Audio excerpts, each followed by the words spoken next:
नमस्कार मित्रांनो, तुहिरी माझा मितवा या मालिकेच्या पुढच्या भागामध्ये राकेश जेव्हा आता त्याचं सगळं सत्य बाहेर आलेलं असतं तर पोलीस त्याला पकडायला येतात. तेव्हा पोलीस त्याला पकडतात, परंतु त्याच वेळेस मात्र आता तो पोलिसांच्या म्हणजे कमरेचा पिस्तूल काढतो आणि ईश्वरीला धरतो आणि ईश्वरीच्या डोक्याला लावतो आणि आता म्हणतो की जर कोणी मध्ये आलं तर मीला ढगात पाठवेल. आता राकेशला पकडणं इतकं सोपं वाटलं का तुम्हाला? अरे काय रे चिटुकल्या, आता बघ मी त्या ईश्वरीसोबत काय करतो. मी सगळ्यांना म्हणतो की मागे व्हा, नाहीतर मी एकेकाला मारून टाकेल आणि ईश्वरीला मारण्याची धमकी देत असतो.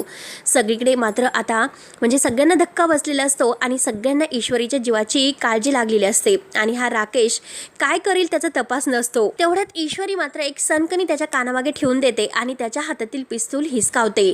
तेव्हा राकेश खाली पडतो आणि अर्णव पुढे येऊन त्याला चांगलंच मारत असतो आणि इन्स्पेक्टर साहेब आता तेथेच उभे असतात. तर आता हा अर्णव जोरात ओरडतो की याला पकडा म्हणून. मात्र आता राकेशला पोलीस पकडून घेऊन जातात आणि शेवटी ईश्वरीचा जीव वाचलेला असतो. परंतु राकेश पोलिसांच्या तावडीत गेल्यानंतर मात्र आता अंजलीला फार मोठा धक्का बसतो. अंजली म्हणते की खरंच माझी खूप मोठी चूक झाली, अर्णव मला माफ कर, मी तुझ्यावर अविश्वास दाखवला म्हणून मला जगण्याचा कोणताही आता हक्क नाही.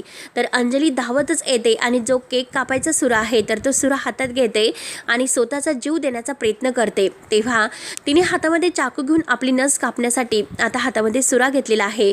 परंतु मित्रांनो, आता ईश्वरी हे सर्व पाहते, परंतु ईश्वरी मात्र अंजलीचा जीव कसा वाचवते हे आपण आता उद्याच्या व्हिडिओमध्ये पाहणार आहोत. त्यासाठी मित्रांनो पुढे नक्की काय होणार आहे हे बघायला विसरू नका. तोपर्यंत धन्यवाद.